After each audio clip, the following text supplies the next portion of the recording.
Okay, so here we are back to part 3 of the notes on the 1950s. Today we're going to talk a little bit about the music of the 1950s, which you got a kind of chance to sample a little bit over the last or last week. So if you get me that music sheet from the music there pretty soon, and you know, and we'll discuss that a little bit today. Um, as well as some of the other countercultural movements of the 1950s as well. So we'll get right into it. All right, so let's talk a little bit of the music of the 1950s here. Okay, so 1950s is really a big time for change in music versus other time periods and other decades. Okay, um, the biggest change, of course, comes in the emergence of rock and roll music.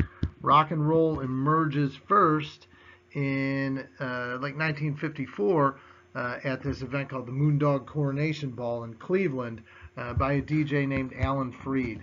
And Alan Freed coins the term rock and roll for this new type of music that has a lot of guitar use and stuff like that. And that's where rock and roll is born. A lot of people wonder why Cleveland? Why did they put the Rock and Roll Hall of Fame in Cleveland? Well, it's because that's where the term kind of first came about, and so they decided that would be the place for it. So rock and roll first appears in in the 1950s, and this is going to be a big change for music. Okay, it's going to be a different kind of music. The previous couple generations had generally listened to music, very similar music, swing music, jazz music, big band music. That was all the rage for younger people. Now in the 1950s, younger people, teenagers, and a little bit older people, your age, the age you are now those people are the age of your grandparents or maybe even a little bit older than your grandparents. These folks needed something or wanted something that was going to make them different than their parents, as every generation wants. And what came for them was rock and roll. It was this new, different type of music that everybody thought was just going to destroy kids, and it was terrible and all this other stuff. Now, obviously, it's relatively tame, but it's this new vision of music and these new types of music that become extremely popular during the 1950s. It's all led by rock and roll, in particular Elvis Presley. So Elvis Presley is who you call a transcendent figure. He's the biggest rock star of the 1950s. He pushes a lot of boundaries with his music. Nothing that we would consider at all questionable today, but he does all these movements and gyrations with his singing. There's a sensualness to the music a little bit.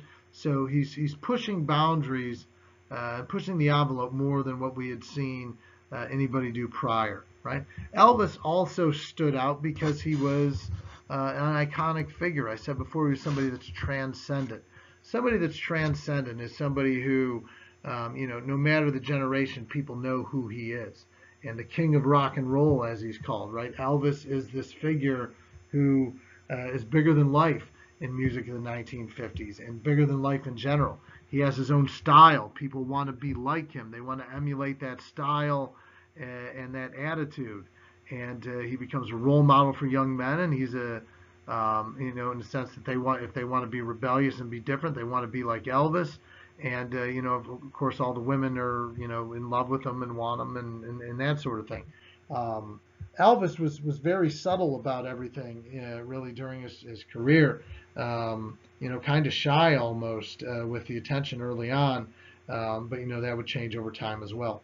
Another pioneer in music and rock and roll in particular during the 1950s is Chuck Berry. Chuck Berry is regarded as one of the greatest guitarists ever. And we listened to one of his songs, this week, Johnny Be Good.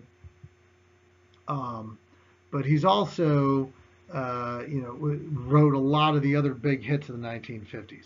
What he was noteworthy for was he would do a lot of very complicated guitar riffs.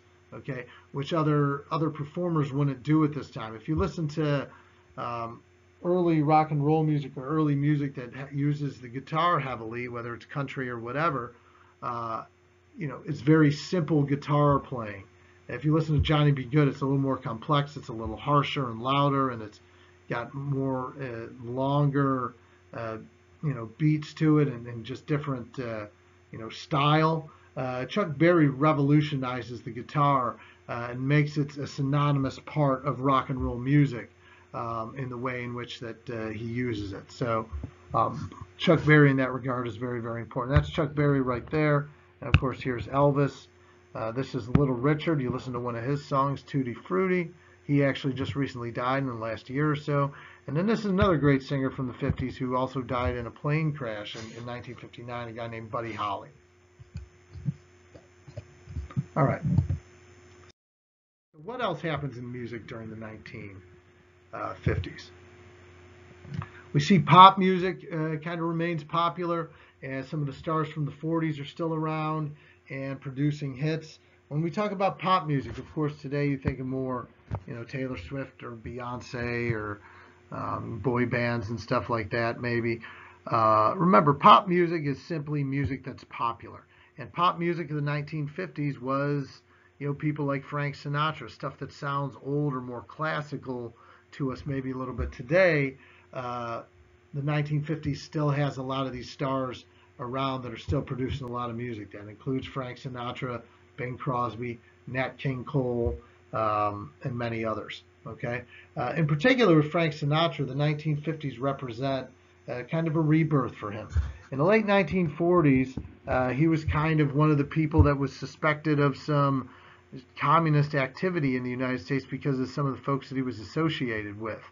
And just like many other stars that some people in the government thought were questionable, they went on witch hunts to try to, find out if these people were loyal to the United States.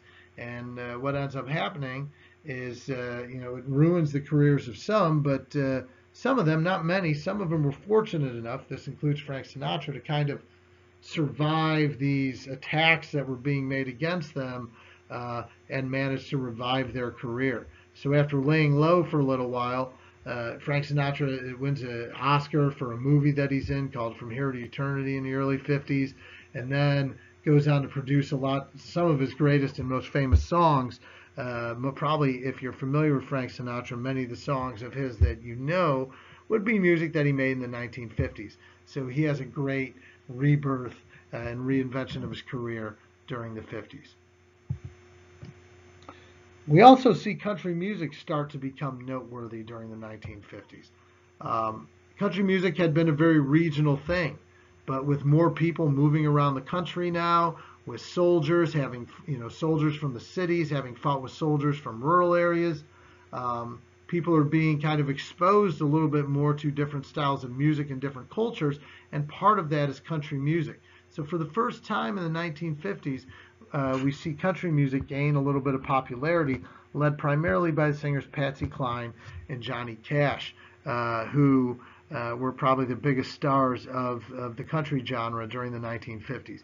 It would take a while for country music to take off when it kind of becomes more of a popish sound, and that's really not until the 1990s. But for the first time, we see a new music genre, country music, kind of emerge a little bit and gain popularity throughout the United States. We also see changes in jazz music. Jazz had been popular really since the 1920s. And in the 1920s, jazz was, focused on kind of swing and big band orchestral performances. The modern jazz movement, as it's called in the 1950s, starts to shift focus more on solo artists and brass instruments like trumpets and saxophones, a more louder and harsher and chaotic sound a little bit, not the sort of music that you would dance to. And that emerges during the 1950s as kind of another alternative form of music to listen to. The biggest names in jazz during the 1950s are Miles Davis and Charlie Parker. They become big stars in jazz music during this time period. So we see by the 1950s, there's lots of different music out there for people to listen to. You still have your old big band music. You still have your church hymn music. You have rock and roll now. You have country now. You have pop music is still out there and popular. And you have modern jazz music. So for the first time, we see a really diverse and wide-ranging types and styles of music that can appeal to a lot of different people. So that's something that's really kind of brand new for the time. Okay, so next we talk a little bit about the counterculture movement of the 1950s. When you mention counterculture, people tend to think about the 1960s and the hippies and all that stuff, and that was the big counterculture movement. And while in the 50s or while in the 60s the counterculture movement was bigger, a lot of its roots can be found in the 1950s. And the 1950s for the first time shows us kind of the first real counterculture movement. And what a counterculture movement is when a group of people kind of rebel against whatever the prevalent culture of a time is, okay? People that want to be different than whatever normal is, okay? When life becomes too boring, regular, and normal, people want to be different, in particular young people. And we see that really emerge kind of for the first time in the 1950s. Why does this happen? For a simple reason. Teens and young people have more freedom in the 50s than they ever had before. They have cars.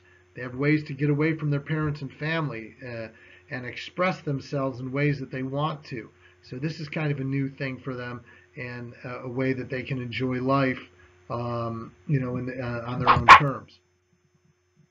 So again, we're talking about a movement directed primarily at people between the ages of about 16 and 29. So people young enough to be like in high school and old enough maybe to, around the time you get married and settle down and have a family. So this is where this movement was focused on during the 50s. The counterculture movement of the 50s was led by a group called the Beat Generation. Okay, the Beat Generation was a group of basically young college grads who thought society was terrible. Okay. And basically what they want to do is kind of drop out of society. They don't want to be a part of this society. They think it's bad. They don't enjoy it. They want to be their own people. So the Beat Generation, they don't really stand up for a cause. They're not about civil rights. They're not about, being against the Vietnam War or something like that. They just look at society and the rigid requirements and expectations of then that social construct that we've talked about and said this society is terrible. We just want to drop out of it. We don't want any part of it. We don't think it's real the way it's depicted. So we want to just kind of forget about it and move on and do our own thing. The Beat Generation was led by people like Jack Kerouac, we'll talk about more shortly, Allen Ginsberg, among others.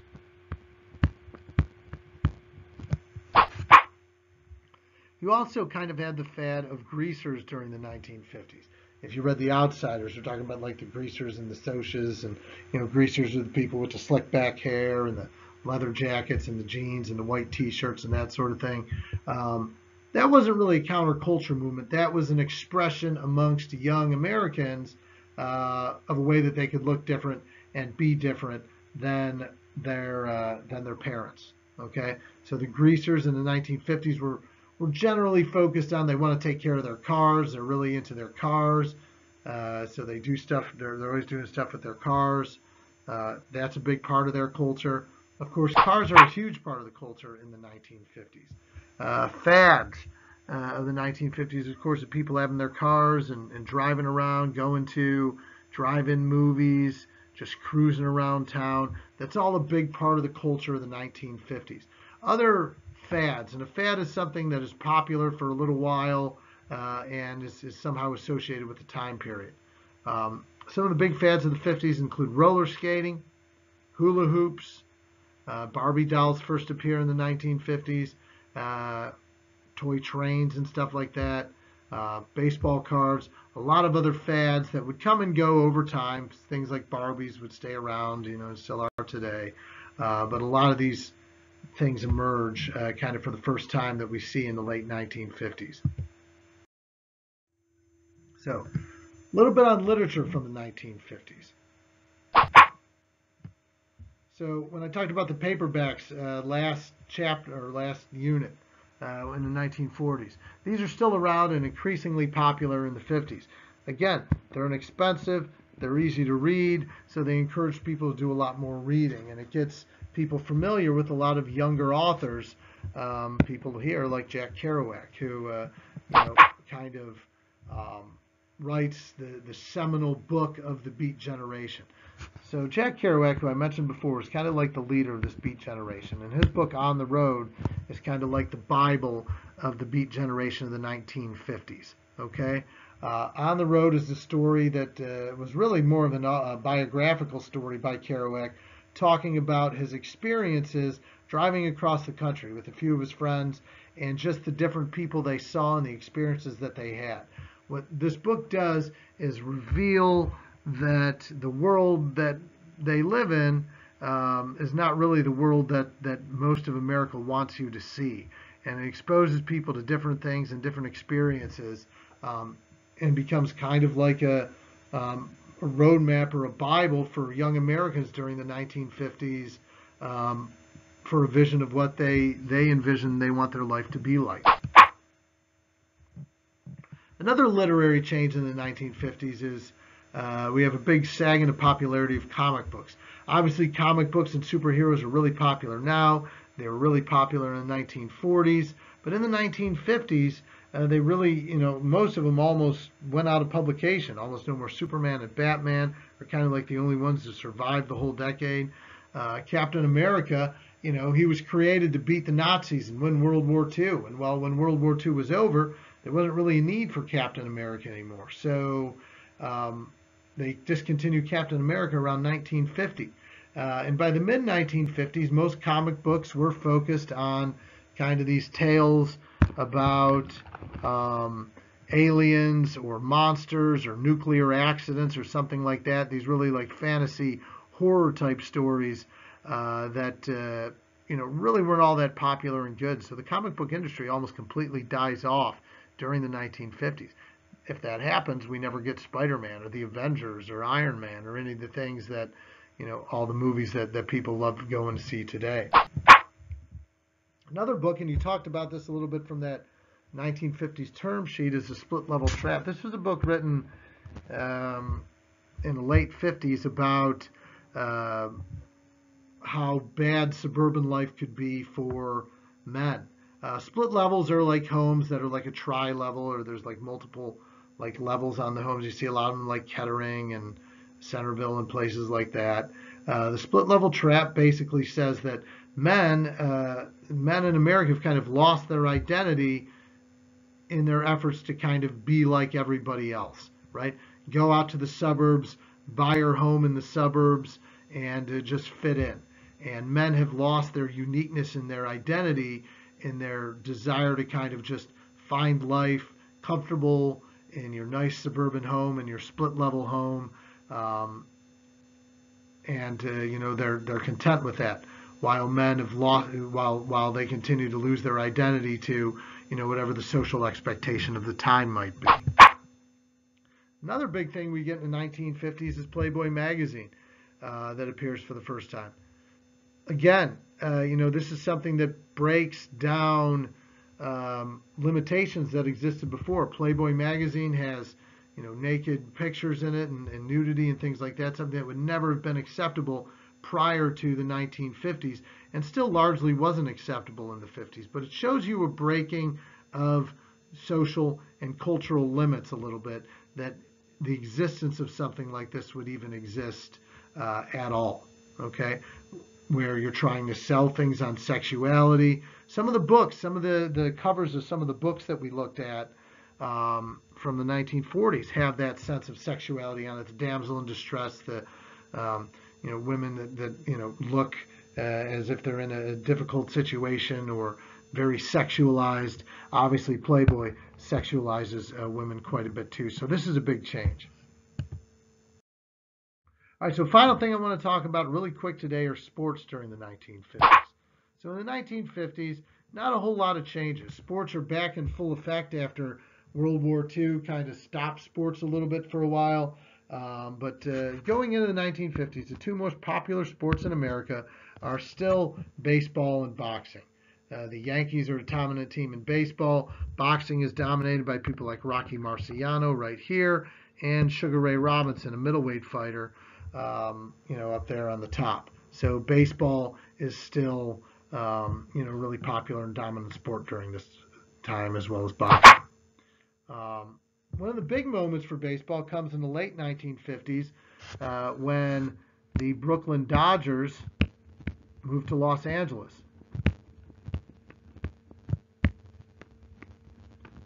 Before this, there really had not been any baseball teams west of the Mississippi River except for St. Louis. So by the late 1950s, there's a lot more people, and we've become a lot more people in California, a lot more people in the West, and we've become, a bigger nation in that respect. So the Brooklyn Dodgers, who had been since they were formed in New York, in Brooklyn, New York, decide 1958 or 9 to move to Los Angeles. Their big rival, the New York Giants, soon followed suit, and the Giants moved to San Francisco. So the Giants moved to San Francisco, the Dodgers moved to Los Angeles, and baseball becomes truly a national pastime as we have teams now from one ocean to the other, from the Atlantic to the Pacific. So that's a big, big change in the 1950s as baseball moves out west, and of course more teams would follow later on. We also see the NFL in the 1950s start to gain tremendous popularity. So in 1958, the NFL championship game between the New York Football Giants and the Baltimore Colts was aired on national television. And this was kind of one of the first times that an NFL game had ever been on national television. And it turned out to be like a really, really good game, and it went to overtime and down to the wire. It was like a last-second touchdown. So all of a sudden, this propels the NFL into becoming really, really popular. And this game between the Colts and the Giants is referred to the greatest game ever because it's the game that puts the NFL on the map for sports.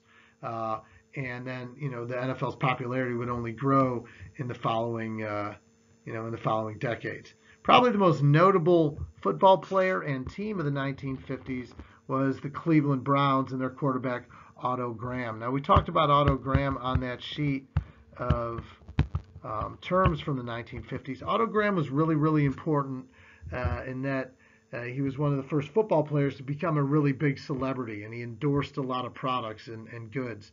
And he kind of became a blueprint for the celebrity athlete endorser of products. Like we see Michael Jordan endorses shoes and other things, and LeBron and, different athletes promote different products and stuff. Otto Graham is one of the first to do this. He's able to do it because he's a really good football player, a great quarterback, and becomes and is on the best team in football during the 1950s. The Cleveland Browns from 1946 to 1956 or through 1955 won like seven league championships and appeared in the championship game all 10 seasons. In the early 1950s, we see the expansion of the NFL by adding a few more teams, which includes the Browns and includes the Colts, and the San Francisco 49ers are added to the NFL, so the NFL is becoming a bigger league as well and ultimately more popular. Okay, so that's the basic stuff for sports during the 1950s. I think that's all. We get a lot more sports on TV. That's going to really help the popularity of sports grow throughout the 50s. Getting it out on television to more people brings in more fans, creates more interest, and helps the sports to grow tremendously at the national level. So anyway, we'll stop there, and I'll have one more video for you of notes from the 50s, and then we'll have a test here at some point pretty soon over the 1940s and 50s, the stuff that we've covered so far. All right?